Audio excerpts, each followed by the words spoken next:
Well, good afternoon. Hi, Ray. Good afternoon, friends and members of St. Martin Lutheran Church. This is Pastor Jim on Wednesday, November the 11th, and a special thank you to our veterans on Veterans Day, to those who have served our country in the armed forces. Hi, Sally. Thank you. Thank you for your service. I myself, my stepfather served in the Army. My oldest brother is a Marine, and I have two nephews who are in the Navy as well. My brother's a veteran as well. So thank you again, veterans, for your service. And one of the things I was thinking of is, as you know, we're in this little uh, wrapping up the election, if you will, and we don't really know what's going to come of it. The news kind of is updated almost on an hourly basis. But at the end of the day, whoever becomes our next president, whoever that is, our hope is today a simple prayer that our veterans will always be taken care of. So, again, thank you for your service. Well, a few other notes. Prayers for Miss Lori Quinn. She is homesick. She's going to be out of the office for the rest of this week. I got a little bit of taste yesterday trying to do. I was the only one in the office. Mr. Bickle is on well-deserved vacation, and Stephanie's working from home, and so I was the only one here. So I don't know. Everybody, I guess, decided that they were going to come to the church on the same day. So I got home. I got back in the office from Wellspring about 10:30, and from that time until 5, I think 172 people came to the door, and maybe it wasn't quite that many. But prayers for Miss Lori. But she's home and resting, and hopes to return back early next week. So, our reading for today is from Matthew chapter 25, and we are reading the parable of the talents. It's the parable that immediately follows the parable of the 10 bridesmaids, the parable we covered last week, and I preached on this last Sunday. And what's interesting is the parable of the talents, the one we're going to read today, in a sense, answers the question posed by the parable of the 10 bridesmaids. And what question is that? Well, the parable of the 10 bridesmaids is a parable of 10 bridesmaids. 5 were wise, 5 were foolish. What differentiated the two? Well, the wise ones were prepared and they were ready when the master returned. So the question that the parable begs is, what does it look like in the Christian life to be ready when Jesus comes back? Well, the parable of the talents is going to answer that question. It's going to answer the question of what it looks like in your life and in my life. Those of us who have claimed Christ as Lord of our life, what does it look like to be ready? Well, the parable of the talents is going to answer that question. Hi, Karen and Jeff and Kirsten and Arlene. It's good to see you. Hi, hi, hi. Um, and special invitation to join us for worship this evening at 6 o'clock. I'll be preaching on 1 Thessalonians 5. And join us for worship on Sunday. I'll be preaching on this very parable on Sunday as well. So likely that some of the things I say or you hear today, you'll hear again on Sunday. Not the same things, because on these live streams I kind of wing it a little bit. I mean, I study for it, but I don't write out everything I'm going to say. Hi, Colleen. So let's get to it. We are in Matthew chapter 25, and I encourage you to follow along with me in your Bible. Matthew 25, beginning with verse 14.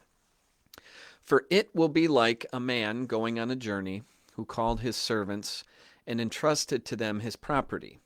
To one he gave 5 talents, to another 2, to another 1, to each according to his ability. And then he went away. He who had received the 5 talents went at once and traded with them, and he made 5 talents more. So also he who had the 2 talents made 2 talents more. But he who had received the 1 talent went and dug in the ground and hid his master's money. Now after a long time the master of those servants came and settled accounts with them. And he who had received the 5 talents came forward, bringing 5 talents more, saying, Master, you delivered to me 5 talents. Here I have made 5 talents more. His master said to him, Well done, good and faithful servant. You have been faithful over a little. I will set you over much. enter into the joy of your master. And he also, who had the 2 talents, came forward, saying, Master, you delivered to me 2 talents. Here I have made 2 talents more. His master said to him, Well done, good and faithful servant. You have been faithful over a little. I will set you over much. Enter into the joy of your master. He also, who had received the 1 talent, came forward, saying, Master, I knew you to be a hard man, reaping where you did not sow, and gathering where you scattered no seed. So I was afraid, and I went and hid your talent in the ground. Here, you have what is yours. But his master answered him, You wicked and slothful servant. You knew that I reap where I have not sown, and gather where I have scattered no seed. Then you ought to have invested my money with the bankers, and at my coming I should have received what was my own with interest. So take the talent from him and give it to him who has the 10 talents. For to everyone who has will be given more, and he will have an abundance. But from the one who has not, even what he has will be taken away. And cast this worthless servant into the outer darkness. In that place there will be weeping and gnashing of teeth. This is the word of the Lord. Thanks be to God. Well, from the beginning, Jesus again, Matthew 25, it consists of 3 sort of judgment parables, if you will. The parable of the 10 bridesmaids, the parable of the talents, and then the sheeps and the goat. All describing really the world when Jesus comes back, giving us these clues really on how to live our lives today. And as I mentioned earlier, this parable, in a sense, answers the question that arises from the parable of the 10 bridesmaids, and is how can you and I be ready for Jesus to come back? What is it that we can do? Now, I know and I understand, upon reading this, it seems challenging. It seems harsh, right? And now I have seen this parable misused horribly. Preachers getting up and doing maybe a simple stewardship sermon where the end result is, you need to give more to your church because then your money is going to be turned tenfold, whatever you give. We're dismissing the true nature of this parable. It's a kingdom parable. And it's not about money. It's certainly not about money. The money is just sort of the talent, which in the Greek represented a sum of money. But interestingly, the English word that gets translated talent, which is ability, right, comes from this parable itself. And so when you're reading this parable, of course, the master represents Jesus. The servants stand for believers, and the talents, that symbolizes the various gifts that God gives to us. It's the gifts that God has given to us to practice good stewardship. So, for the kingdom of heaven is like, Jesus starts it again, letting us know that this is a kingdom parable. A man going on a journey who is called to his servants and entrusted to them his property. And Jesus, as he said to his disciples when he ascended into heaven, look, I need to go, and it's better for you that I go, and I'm going to send the Spirit, and he's going to be with you, the Parakletos, or the Paraclete, the Spirit, the Counselor, the Helper, your friend. The Spirit will be with you to guide you. And then he says, I am with you always, even to the end of the age. That Christ entrusted to the disciples and to you and I his ministry on this earth, and that is to preach and teach the kingdom of God, to make disciples of all nations. And then we read that to one servant he gave 5 talents, to one he gave 2, and to one he gave 1. That God gave each according to their own ability. He didn't give them any more than he could handle, and he didn't give them any less. And that's an important thing, I think, to remember. To each according to his own ability, it says in Matthew's gospel, that they were given different attributes, different spiritual gifts, if you will, according to their abilities. So in a sense, what we understand is the comfort we can take from this is that God does not require from us any more than we can do.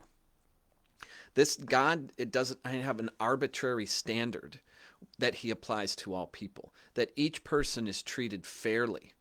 And, the difference with God, of course, is that God sees our heart and we can understand true fairness with God, unlike what we often get in this world, which is not the best justice in the world, right? Uh, because it's an earthly justice. But God sees our hearts, so there's comfort there. And of course, what we read is the one who had five doubled his, the one who had two doubled his. And Jesus says to them, well done, faithful servants. I've given you a little bit. I'm going to entrust with you even more. That given the gifts that they had, that they were able to further the kingdom. And again, I mean, this is not about being financially wise with your money. If that were the case, good grief, I would have no chance, because I have not in my own personal life, and I this may be true of you as well. Just haven't always made the best decisions, right? So this is not about financially making good decisions to make more money for God, right? This is using the gifts that God has given you to work for the kingdom. Again, that's what readiness for Jesus' return looks like in our lives. That we work with the things that we have, the gifts that we've been given to further God's kingdom. And notice Jesus doesn't say, well done, good and brilliant servant. He doesn't say, well done, great and distinguished servant. It's well done, faithful servant. That's all God asks us to be, is faithful, and it's something that we can all do. Now, lest we come to the last one, the last servant, right? So the first servants did two. They had 5 and 2. They doubled it. Jesus says to them, well done, good and faithful servant. And then the third one. Now, it's interesting because the third servant approaches the master and says, I know you to be a hard man, reaping where you do not sow and gathering where you scattered no seed. Now, what he's saying there, in a sense, to the master, it's almost trying to use flattery a little bit, that I know, master, that you're able to get water from a rock, that you are omnipotent, that you are all-powerful. In fact, you don't even need my contribution to your work. So it's kind of this false humility, right? That's saying to the master, you are all powerful, and I know that there's nothing I can do to contribute to your kingdom. So I took what you gave me and I buried it in a hole, right? And because I feared you to be a wrathful, fearful person who was all powerful as well. Here, take back what is yours. Now, even with the third servant, the good thing about the third servant, right, is that he understands what had been given to him is actually God's. So he has that understanding. But he lets his fear and his laziness, because the master is going to call him out on his true problem, and that is his wickedness and his laziness, right? You wicked and lazy servant, the master says. And then he says, what? So you knew that I reap where I have not sown and gather where I scattered no seed? He said, so you confess that I am all powerful. And then it's interesting, because then he says in verse 27, then you should have just invested my money with the bankers, right? So if you think of that literally, kind of what he's saying is, oh, you could have just put it in the bank and it would have gained a little bit of interest. And think about how much effort does it take to put money in the bank? None. In fact, you can do it online now. Maybe it's write a check and send it off, right? So even he's saying, even the minimal, you could have done the minimal thing and you didn't even do that. You took your talent and you dug a hole and you buried it in the sand. That you did nothing. And so obviously any Christian understands wickedness as a sin, but laziness as well. You wicked and lazy servant, you literally did nothing. You did nothing. Now, the third servant was given less talents than the other two. And so, the comfort we can take from that, again, is God gives to each person differently, and his expectation as disciples, right? That we're never going to be asked to do or give more then we can. It's not an arbitrary standard. It's not an arbitrary standard. And so, and then it ends with cast the servant into the outer darkness, that because of the servant's wickedness and laziness, he is out of the presence of the master. So in the larger context of Matthew 25, the main point of this parable is clear. And that is this, is that our readiness for Jesus' return is determined by the stewardship of the resources that he has given us. The stewardship of the resources that he has given us. Amen. Well, and think on that parable, because, as often in the parables, reading and studying it, it's something that we meditate on. And, to meditate on something is to ponder it. And I would challenge you as well to come up with your own answer to that question, that what does being ready for Christ's return look like in your life? Because it's going to look differently than it is in my life. Because at the end of the day, you stand before God, and you're not going to say, you can't say to God, well, this is what my church did or my family. This is you and God. And may we all be faithful stewards and hear that, well done, faithful servant, on that great and glorious day. Well, the song for today, Take My Life, was written by a woman named Frances Ridley Havergal. And I love that middle name, Ridley. That is a cool name, I think, for a woman, Ridley.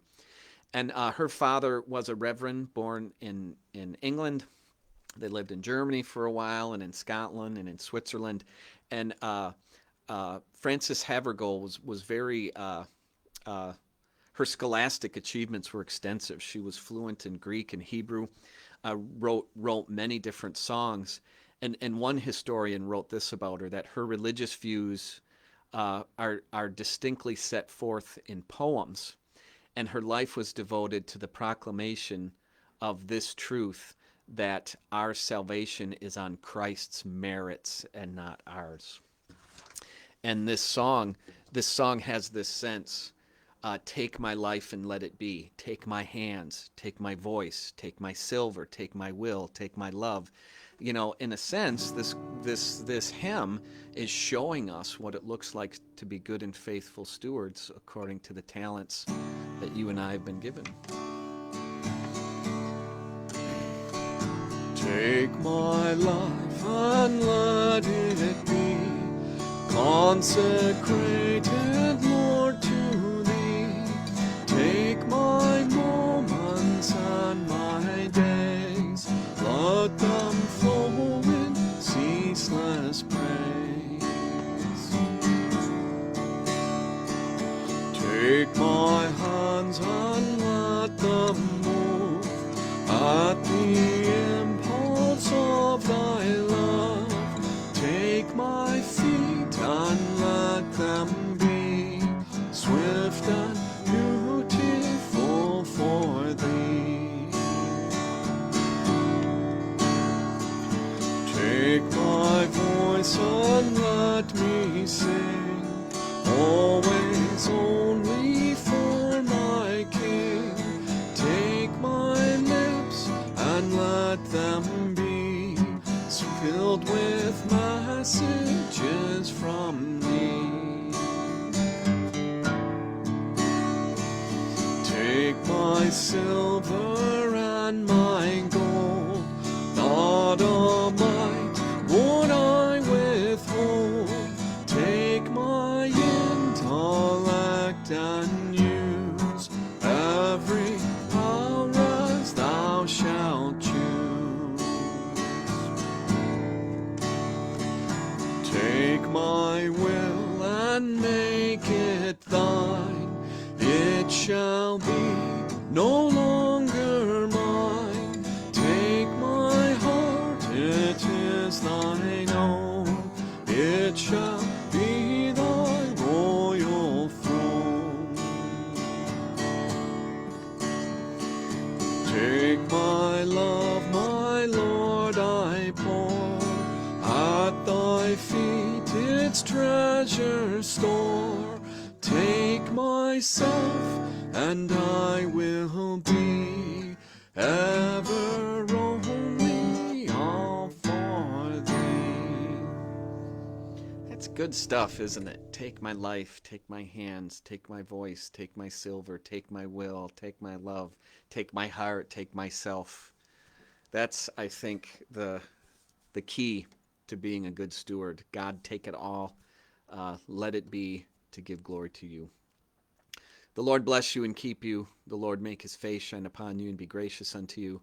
The Lord look upon you with favor and give you peace. Receive the Lord's blessing. Be a blessing to others. God bless all you veterans out there and your families as well. I love you guys and hope to see you soon. God bless.